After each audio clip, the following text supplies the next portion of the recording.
Why is it that you've sort of come full circle? Why did you come back into this, and why are you now sat in Doncaster in your offices now sort of teaching people? What was the sort of progression from where you were, to where you are now? Like, what do I want to do the rest of my life?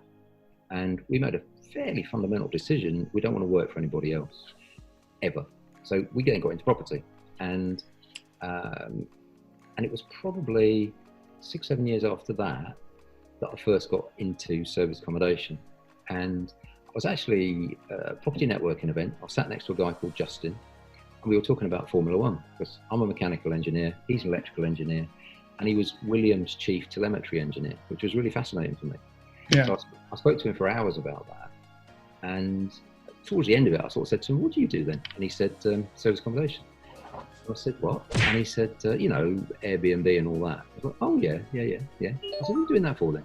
He said, "Well, it's good money in it." I said, "Really?" And I said, "Well, where are you doing it?" And he said, "Middlesbrough." And I laughed out loud. I said, "What?" And I no harm to anyone from Middlesbrough. And this wasn't me being nasty. This was just like an instinctive reaction. I said, "Who the hell wants to go to Middlesbrough?" And he said, "Come up next week and I'll show you." So I did.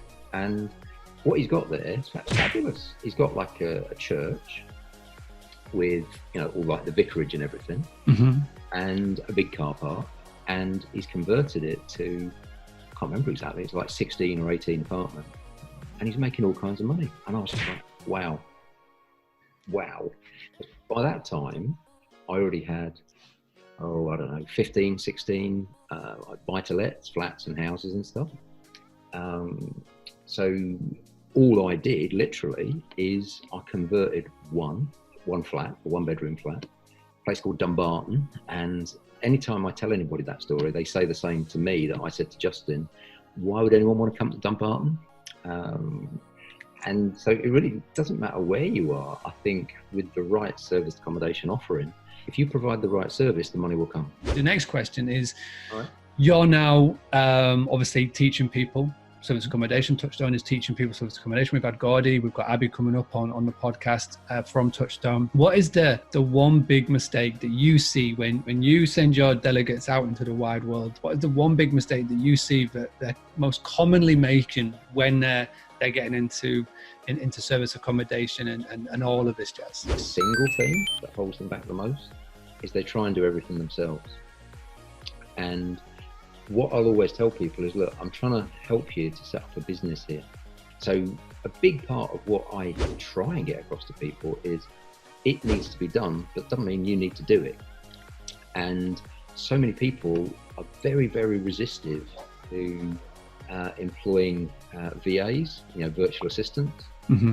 And in my head, anytime you're doing anything that could be done by a virtual assistant, you're working for £1.50 an hour.